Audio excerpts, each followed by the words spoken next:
Assalamualaikum warahmatullahi wabarakatuh. Waalaikumsalam warahmatullahi Kami perkenalkan, kami jamaah dari Temanggung. Alhamdulillah pada kesempatan ini kami dijalankan oleh Allah. Kami bisa bersilaturahmi pada khususnya dan pada jamaah semua pada umumnya.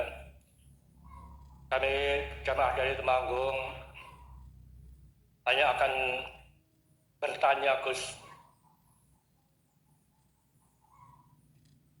Ya, bertanya sedikit Gus, tapi karena ada keganjilan di hati kami, bagaimana menurut ruh-ruh yang buta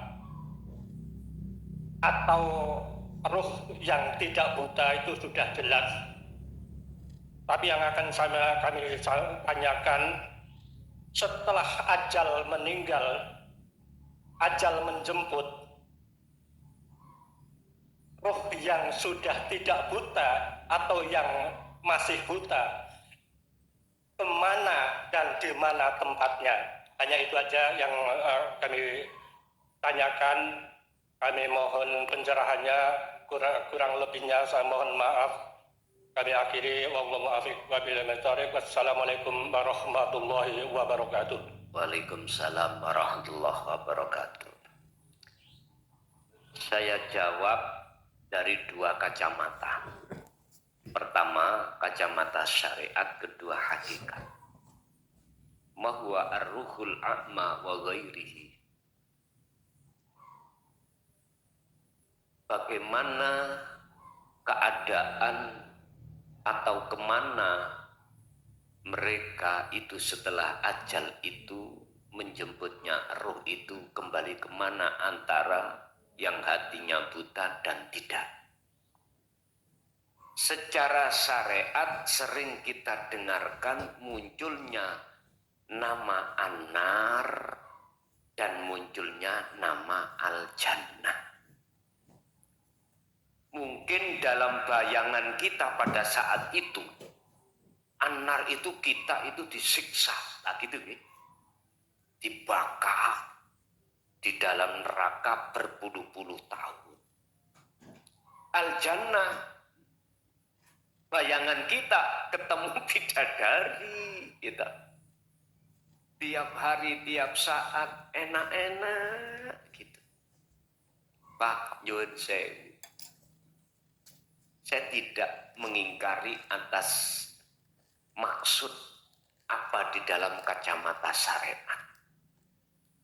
Tidak. Tapi saya luruskan. Sebetulnya yang dimaksud An-Nar adalah termasuk gelisah, susah, khawatir, takutnya di dalam hati kita. Ini sebetulnya itu. Makanya di situ disebut al-ghadab dengan atau al-azab dengan ar-rahmah.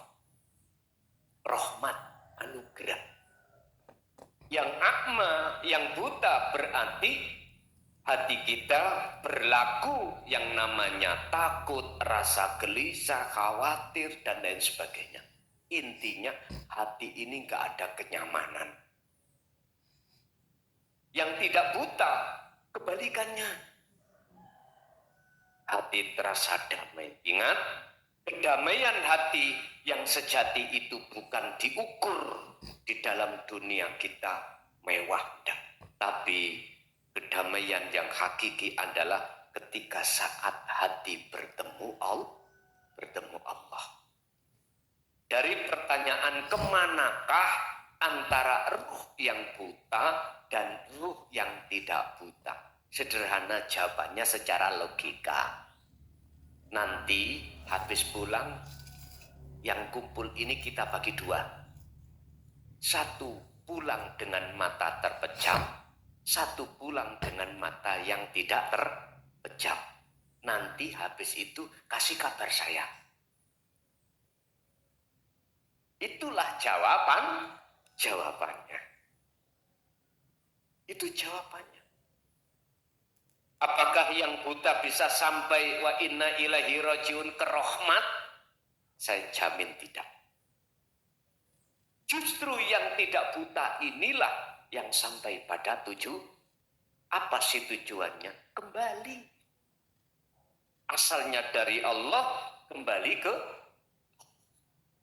asalnya tiada, kembali ke tiada. Dengan ketika saat kita kembali ke tiada, maka disitulah akan nyata yang ada.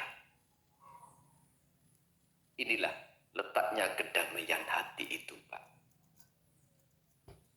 Jadi nanti mesti jawabannya di WA saya. Ada yang sumpah, ada yang senang. Mesti gitu. Yang tidak buta ikut senang, yang buta mesti susah. Mengapa susah? Mesti kecemplung got. Gak bisa nyampe ke rumah. Makanya mengapa sih Rasulullah itu ada satu hadis yang mengatakan awaladun solihun yada'ulah. Kalau kita posisi dalam adab, ada anak soleh yang selalu mendoakan kita. Ternyata anak soleh itu adalah anak yang sudah kefanaan makhluk. Berarti yang menolong siapa? Allah sendiri. Begitu. Ije, masih ada? Jam 11.15